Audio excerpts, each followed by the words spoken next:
She only agreed to cover her roommate's babysitting job for a week. She never expected to find herself face to face with the man who shattered her heart and couldn't even remember her name. Years ago, Jared Connors laughed at her love and left her in tears. Now he's a single father with tired eyes, a broken past, and a daughter who adores her. He's finally seeing what he once dismissed. But this time, she's not the girl who waited.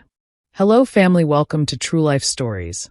Please subscribe and leave a like for us, it means the world to us. Also share this video to your friends and loved ones and turn on post notifications so you don't miss future videos from us. Thank you as you do so. Sit back and relax as we dive into the story. The campus buzzed with energy as students filled the courtyard, laughter echoing off the stone walls of the old university buildings. Lillian sat beneath a jacaranda tree, scribbling notes into her tattered notebook. She wasn't one for crowds or cliques. Her world was books, part-time jobs, and a few trusted friends. Fashionable parties, student politics, and viral gossip passed her by like wind through a window she'd never opened. Still, even in her bubble of quiet routine, she knew who Jared Connors was. He didn't just walk across campus, he glided, a living embodiment of every campus crush, wealthy heir, and fantasy rolled into one. His designer clothes fit like they were made just for him. His hair always seemed windblown in a deliberate way. His laugh, loud, carefree, and magnetic. Jared drove a matte black Porsche that was almost always parked where students weren't technically allowed to park. No one dared complain. His connections ran deep: trust fund, old money, influential parents. Girls gossiped about his weekend parties, his lavish trips abroad, and the women he'd dated. Each story was more elaborate than the last. But to Lillian, it was just background noise. She hadn't given him more than a passing glance. She wasn't immune to charm, but she believed in depth, not dazzle. That changed one cold Friday night. Lillian had just finished a long shift at the campus library and was too tired to cook. She wandered into a small restaurant 2 blocks from the dorms. It was nothing fancy. Cheap wooden tables, yellow walls, and a chalkboard menu that hadn't changed in months. The kind of place people only went to for comfort, not spectacle. She ordered her usual: fried rice with peppered chicken and a mango smoothie. The place was full, and she was about to turn back when the hostess called out, "Miss, there's 1 seat left, if you don't mind sharing?" She nodded, too hungry to care. As she approached the table, her heart skipped. Jared Connors sat there, dressed down in jeans and a plain t-shirt, staring at his phone. He looked up. "Hey, go ahead," he said, waving at the empty chair across from him. "Place is packed." Lillian hesitated, then sat. For a minute, neither said much. He was tapping at his screen, and she tried to act like she didn't know who he was. "You come here often?" he asked suddenly. She blinked. "Yeah. Food's decent and affordable." Jared chuckled. "Yeah, that's rare these days, decent and affordable." The conversation grew from there, unforced, unexpectedly warm. They talked about food. He teased her about her love of mango smoothies. She laughed when he admitted he could barely cook noodles without burning them. She discovered he hated the attention he got. And the car? It was a gift from his dad he never really asked for. He didn't mention parties or girls or wealth. He talked about how quiet calmed him, how he sometimes escaped to bookstores just to feel anonymous. By the time they finished eating, Lillian felt strangely light. She wasn't dazzled, she was seen. "Maybe we'll run into each other on campus," he said as they walked out together. "Maybe," she replied, smiling. He gave a little wave and walked to his car. She noticed he drove slower than usual, as if lingering in the moment. Lillian walked home with a soft, foolish smile. She didn't tell anyone, not even her roommate. It wasn't a date. It wasn't anything, really. Just 2 strangers in a small restaurant, sharing dinner. But that night, for the first time, she thought, maybe Jared Connors was more than the stories made him out to be. Maybe he was real. Lillian wasn't one to dwell on moments, but that night at the restaurant had lingered. For days after, she found herself looking around campus corners, half expecting to see Jared again. Maybe he'd wave. Maybe he'd nod, smile, remember. She didn't want a relationship, not really. She just wanted the version of him she met that night to be real, not a performance.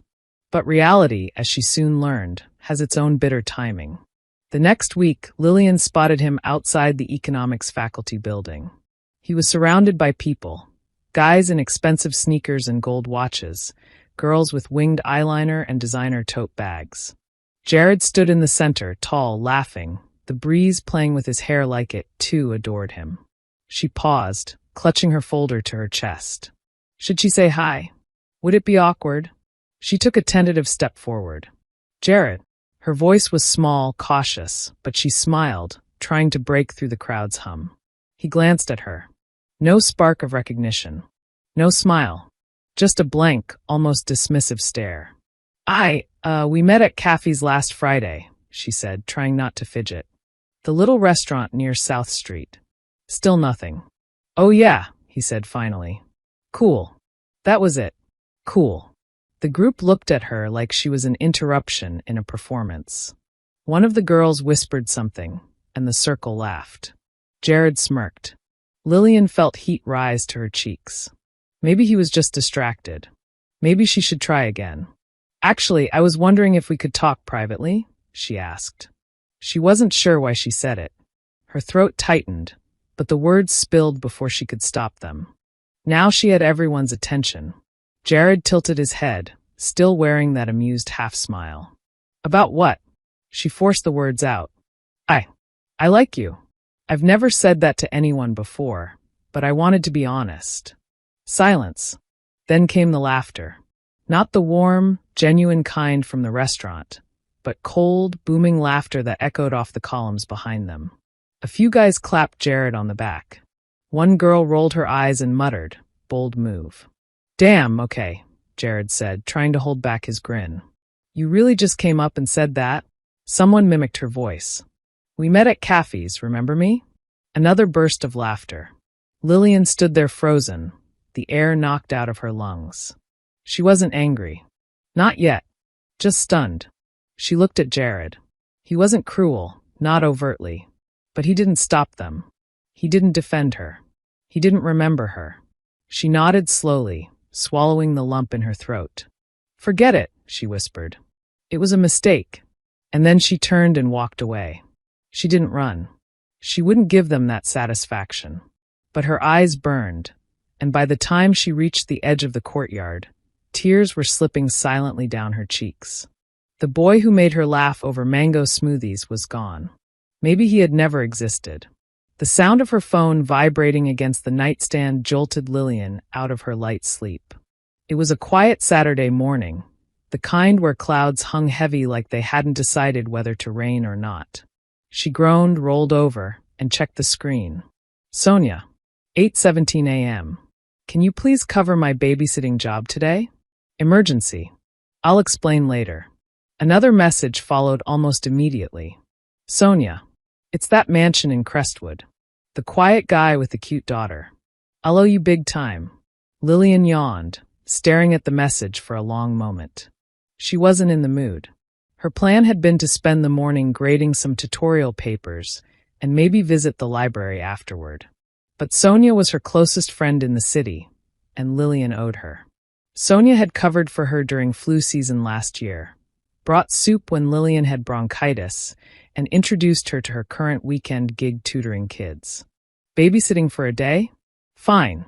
Lillian, what's the address? By 10 a.m., Lillian was standing in front of a sleek, slate-colored iron gate in a quiet, upper-class neighborhood. She checked the address again. It was right. She could see the mansion through the wrought iron bars, modern architecture, glass walls, trimmed hedges, and a stone path leading to a tall, dark wood front door. The gate buzzed. A voice crackled through the speaker. Hello. Hi, I'm filling in for Sonia. Babysitting. There was a pause. Then, come in. The gate slowly creaked open, and Lillian walked up the path, her boots crunching softly on the gravel. The door opened before she could knock, and her breath caught in her throat. Jared, standing right there. Older, taller, sharper. His hair was shorter, styled more carelessly now. Stubble shadowed his jaw. He wore a plain gray hoodie and sweatpants, comfortable, not flashy. But it was him. And he looked tired. She stood frozen, staring at him.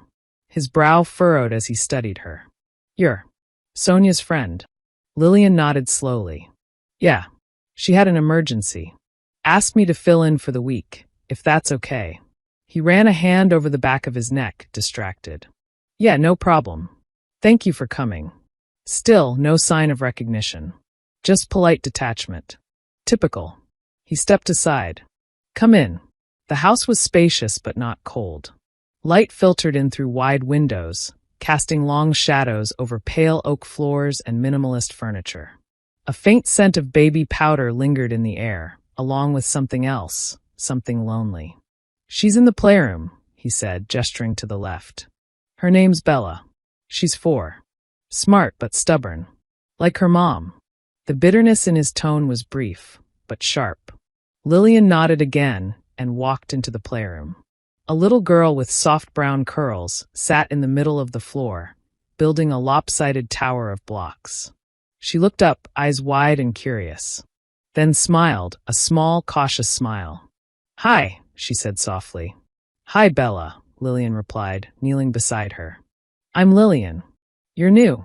"I am. Just for a little while." Bella tilted her head.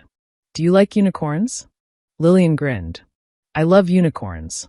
The child brightened, and just like that, the barrier vanished. Lillian spent the next 2 hours helping build fairy castles, pouring imaginary tea, and answering a lot of questions about whether she believed in magic. She did. From the hallway, Jared occasionally passed by. Once, he leaned against the doorframe, arms crossed, watching silently. Lillian met his eyes once, but he looked away quickly and disappeared down the hall. He was quieter than she remembered. No crowds. No luxury cars. No booming laughter or expensive watches. Just a quiet man, walking barefoot on hardwood floors, checking emails and reheating coffee. At noon, he brought in a tray, sandwiches for Bella and a glass of lemonade for Lillian. "Thanks," she said, taking the glass. He hesitated before speaking. "You're really good with her." Lillian looked down at Bella, who was wrapping a blanket around a stuffed rabbit. "She makes it easy." There was a pause. "She hasn't had many people around," he said finally. "It's just been the two of us for a while." Lillian didn't push. She just sipped the lemonade and nodded. Jared opened his mouth like he wanted to say more, but didn't. He simply turned and walked out. And so the day went on. The hours moved slowly, quietly, no drama, no surprises. Just Lillian, a little girl who believed in unicorns, and the ghost of an old memory she couldn't quite bury. But later that evening, after she tucked Bella in for a nap, she walked into the living room to find Jared sitting on the couch, staring blankly at a muted TV screen. "I never thought this would be my life," he said suddenly, without looking at her. She hesitated. "What do you mean?"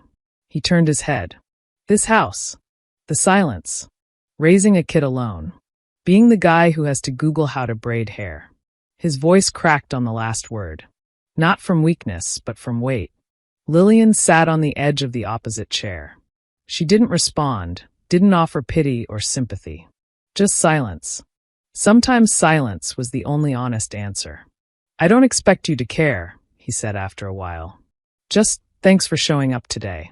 Lillian looked at him carefully, her expression unreadable. "You're welcome," she said quietly. "I'm here for the week."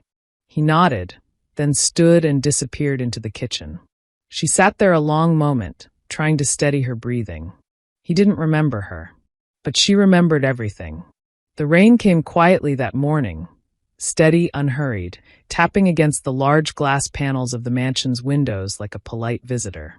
Lillian sat cross-legged on the playroom rug with Bella, braiding the child's hair into 2 crooked pigtails that made her giggle every time she looked in the mirror. "Do you have kids?" Bella asked suddenly, her eyes round and serious. Lillian smiled. "Nope. Not yet. Will you?" she asked again, swinging her feet back and forth. "Maybe. Someday," Lillian answered, tying a pink ribbon at the end of one braid. Bella went quiet. Then, in a much smaller voice, "My mommy went away." Lillian paused, the ribbon still between her fingers. She gently tied the other braid and looked into the mirror with Bella. "I know," she said softly. "She said she didn't like the noise. She said she didn't like me crying." Lillian blinked, forcing down the lump that rose in her throat.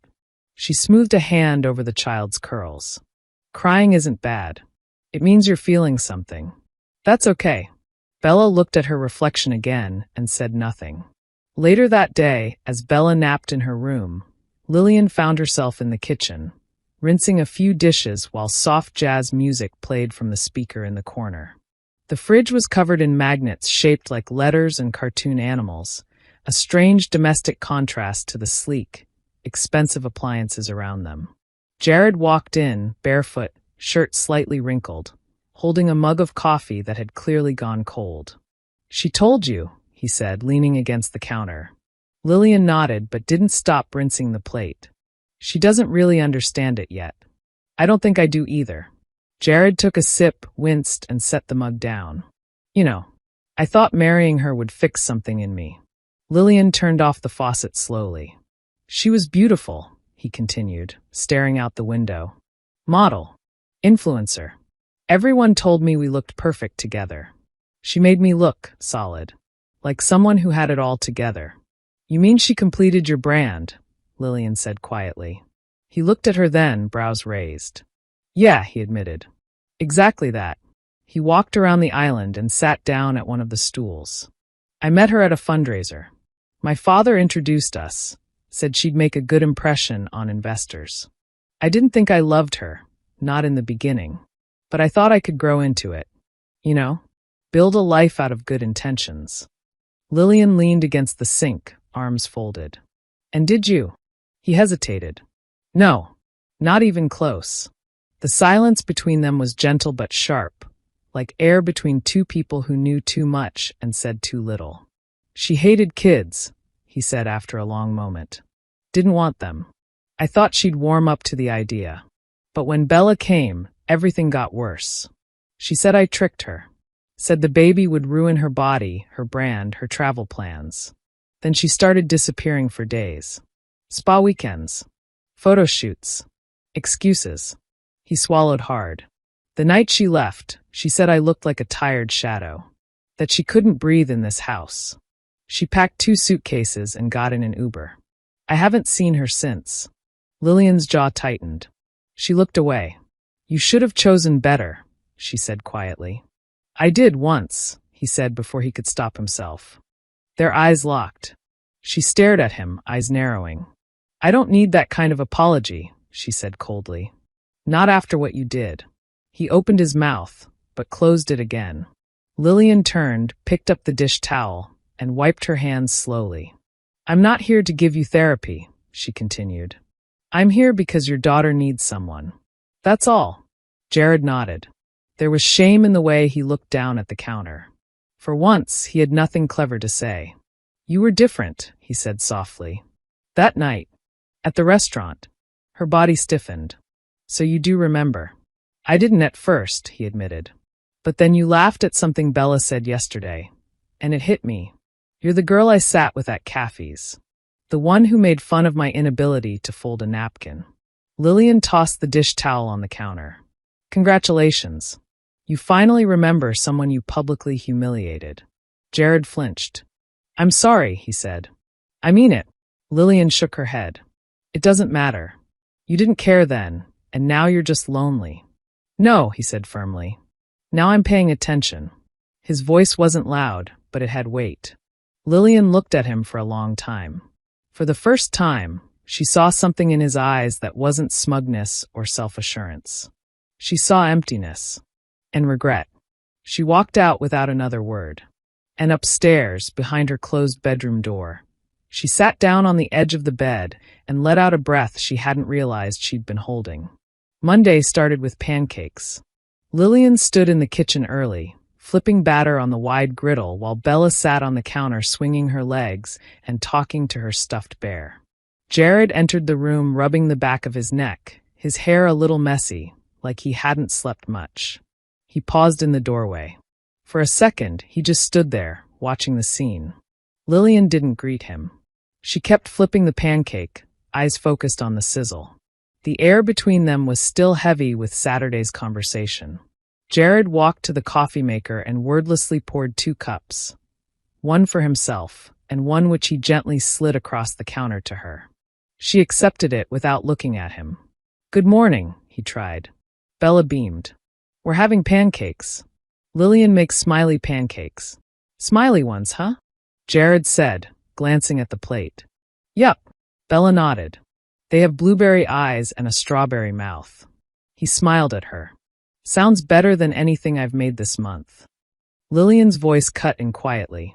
"She told me your toast caught on fire last week." Bella gasped and giggled. "It did. It was black like a burnt marshmallow." Jared winced, laughing a little. "You see how she sells me out?" "You earned it," Lillian murmured, lips tugging at the edge. He noticed the flicker of a smile and took it like a lifeline. By midweek, the silence between them had shifted. Not gone, but softer. Curiously patient. They began to share the space more naturally. He helped pick up toys. She stayed after Bella fell asleep, sitting quietly in the living room with a book while he answered emails on his laptop. They didn't speak much, but the air was no longer uncomfortable. It was becoming familiar. One afternoon, Lillian came down the stairs to find Jared sitting on the floor of the living room, his laptop open beside him while he tried and failed to braid Bella's hair. "She said she wants 2 ponytails and they have to match," he said helplessly. "I don't even know how to do one." Lillian laughed softly and sat behind Bella. "Come here. I'll show you." He watched quietly as her fingers moved with ease through Bella's soft curls. There was something mesmerizing about the way she worked, gentle, calm, and precise. The way she talked to the child as if she was a person, not just a task. Jared found himself staring longer than he should have. Later that night, when Bella was in bed and the house was dim and quiet, Lillian stood at the back patio doorway sipping tea. The rain had stopped, and the air outside smelled like damp earth and lemon blossoms from the neighbor's garden. Jared joined her, barefoot, carrying a small throw blanket. "Here," he said, placing it over her shoulders. She didn't resist, just sipped her tea. They stood like that for a while, side by side, listening to the hush of the night. He broke the silence. "Do you know what's funny?" he asked. "I used to think love was supposed to look a certain way. Big, loud gestures. Flashy gifts. The kind of stuff people post online. And now?" she asked, not looking at him. He paused. "Now I think it looks like someone showing up. Every day. Quietly." She turned her head, just slightly, just enough to meet his gaze. There was no smirk on his face. No arrogance. Just rawness. "I meant what I said the other day," he added. "I'm sorry for what I did back then.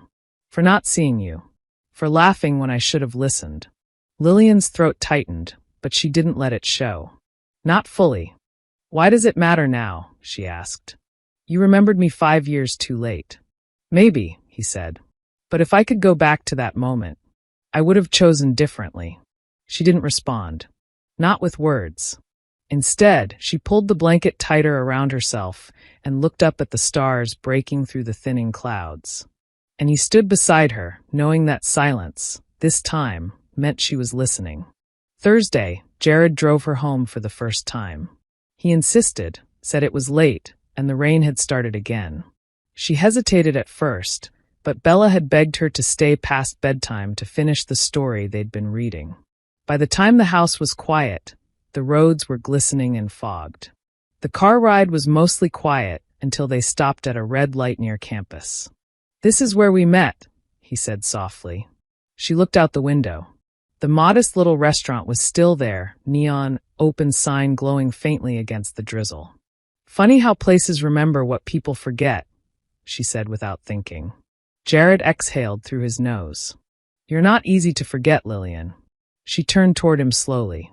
"You did. I was stupid. Surrounded by noise, by people who didn't know me. I forgot who I was supposed to be, not just you." They sat in silence again. Then she spoke. "I stayed all week for Bella. Not for you. I know. But something changed." He looked at her with all the tension of someone bracing for judgment. She met his eyes. And I don't know if I hate it." His lips parted like he wanted to respond, but he said nothing. The light turned green. The car rolled forward slowly through the mist. By Friday, they were different. She stayed later. He asked her questions about her work, her past, her dreams. She asked about Bella's favorite books and routines. They watched a movie together after the child had fallen asleep, the couch quiet between them, a cushion apart. When the credits rolled, neither moved. Jared finally leaned back, arm brushing hers. "I never thought this week would matter," he said. "But it did." Lillian turned her head toward him, her voice low. "Don't ruin it by saying too much." He smiled softly. "Okay," he said. "Then I'll just stay here. In it."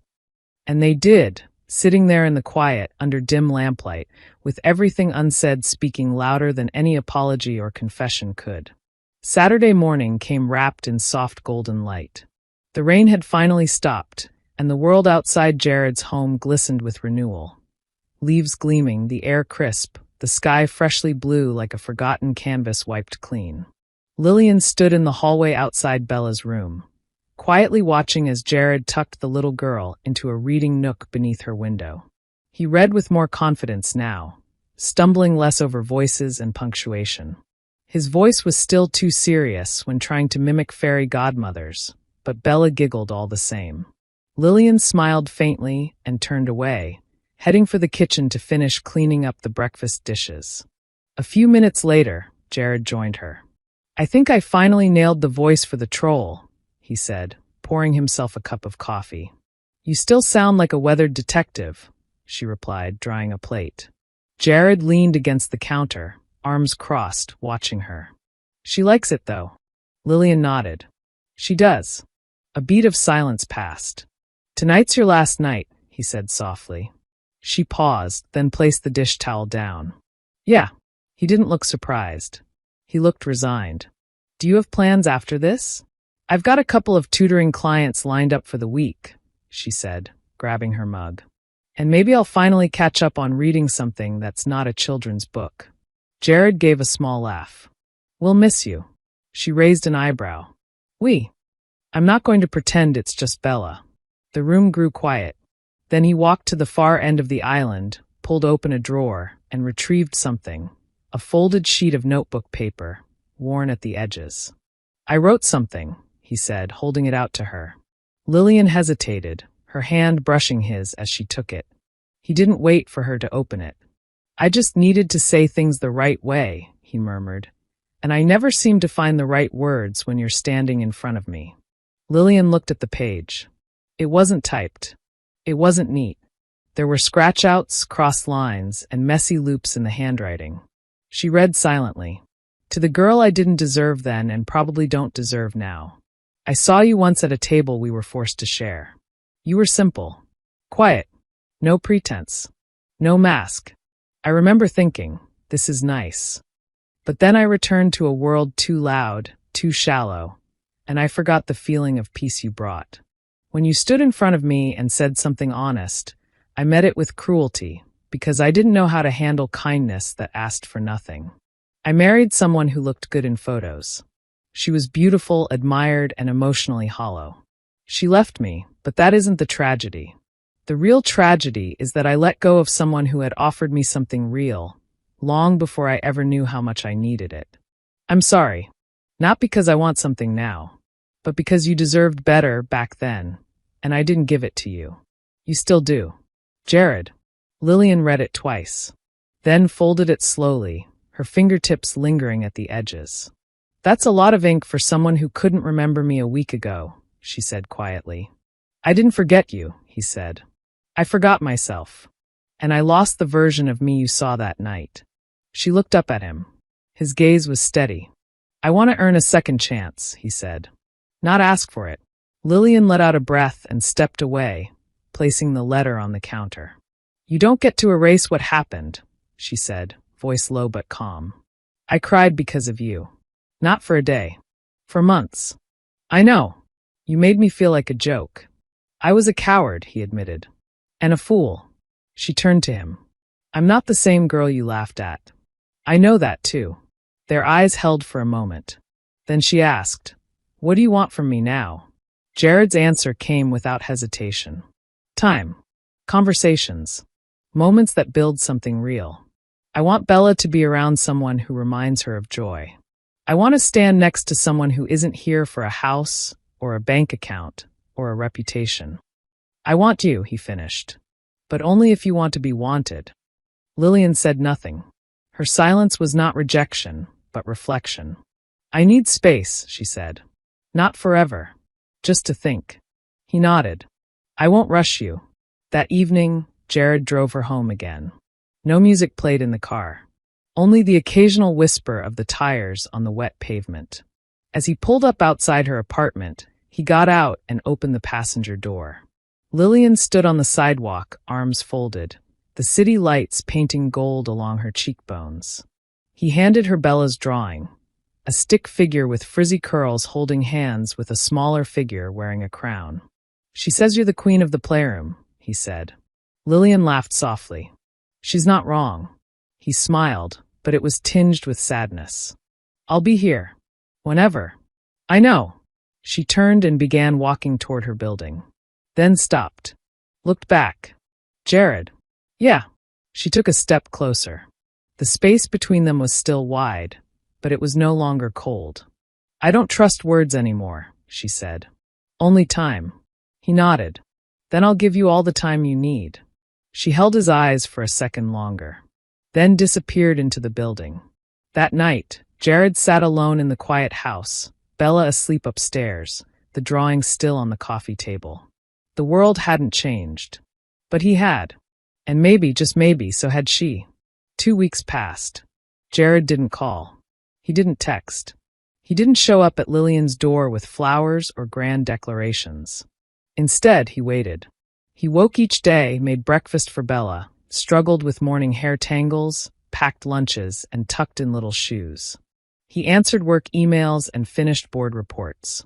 But even in the rhythm of daily life, he noticed the absence, her presence still lingering in the quiet parts of the house. Sometimes, when Bella said something clever, or sang off-key in the back seat, or made pancakes that looked like dinosaurs but not really, he'd glance over instinctively, wanting to share the moment with Lillian, only to find the passenger seat empty. And each time he whispered, "Wait." Lillian, meanwhile, kept her distance.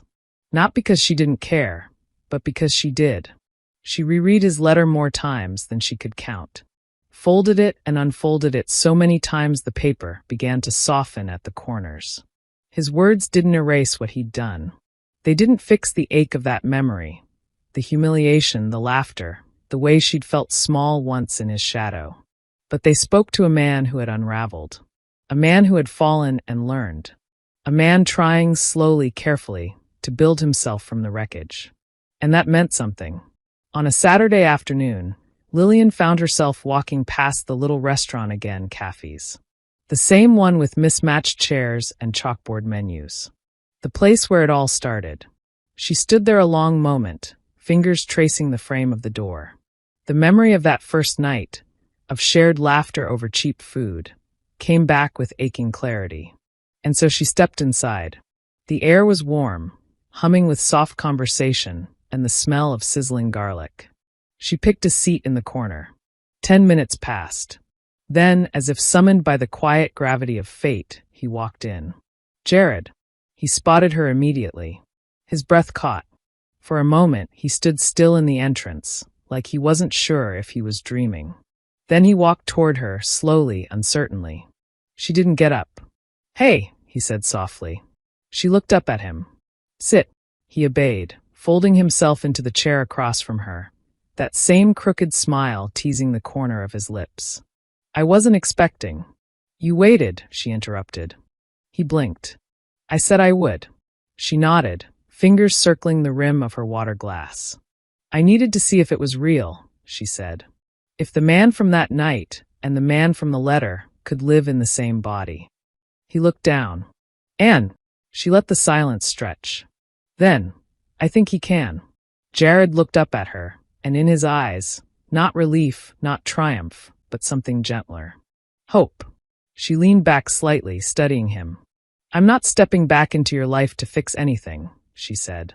I'm not here to heal your past or replace what you lost. I don't want you to, he replied quickly. I just want you here. As you are. She reached into her bag and pulled out something folded, Bella's drawing. The one he had given her. I kept this, she said. Jared smiled. Did she ever figure out how to draw ears? No, Lillian chuckled. Still just floating heads.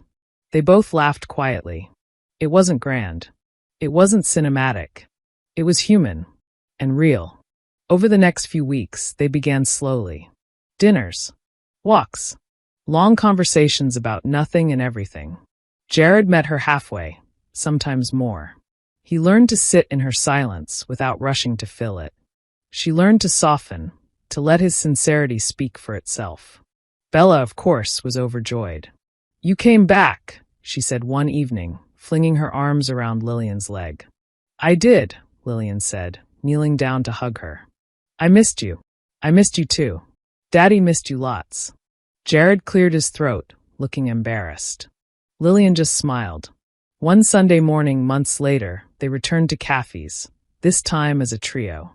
Bella wore a tiny denim jacket and sparkly pink sunglasses, insisting she was a superstar. Jared held her hand in one and a small box in the other. As they sat at the same corner table, he placed the box in front of Lillian. She raised an eyebrow. If that's a ring, I'm going to throw it out the window.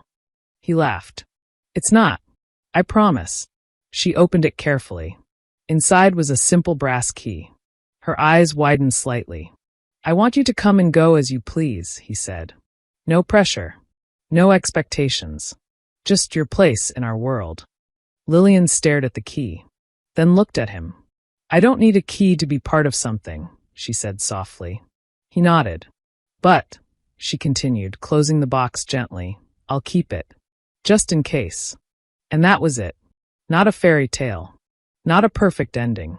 But the beginning of a love that was earned, not given. Quiet, slow, and exactly what both of them needed.